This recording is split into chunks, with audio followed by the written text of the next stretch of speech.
if you're always impeccable with your word, you don't have to worry about living a double life. You don't have to figure out which word you said to which person. It greatly reduces your stress. And so that was the power of it, as opposed to other people thinking, oh, this is an honest person. The real gift is to yourself when you're impeccable with your word. But, exactly. But why is that the first one? Because the words in this world is the bricks that create the buildings. It's the foundation. So if our foundation is not made impeccably, it will fall. And like you said earlier, when we're impeccable with our word, when we're honest and our heart's an open book, no one can judge us. No one can blackmail us. No one can bully us. And this is what happens when people bully themselves with their own word, when they're not impeccable with it because they use their own word against themselves. And now to think about the Bible.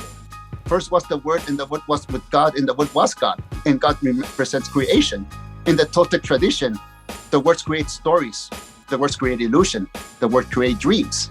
So we use the word to create a beautiful dream, or we can use it to create a nightmare of a life, like I used to do, complaining, pointing fingers, until one moment I felt like an elder as I look around my life and I see everybody like children.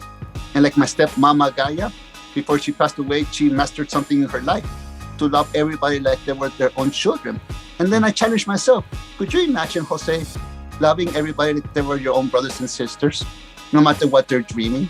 If you see a little kid pretending to be a doctor, pretending to be a Power Ranger, are you going to cut its wings?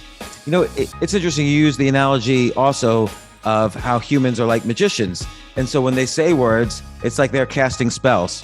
You know, and it made me think, you know, some people are more powerful with words than others, and hence even more so the importance of being impeccable with your word.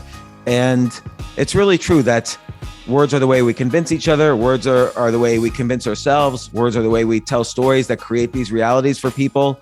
And so I guess practicing being impeccable with your word helps you to create the best reality in some sense, in that magical way.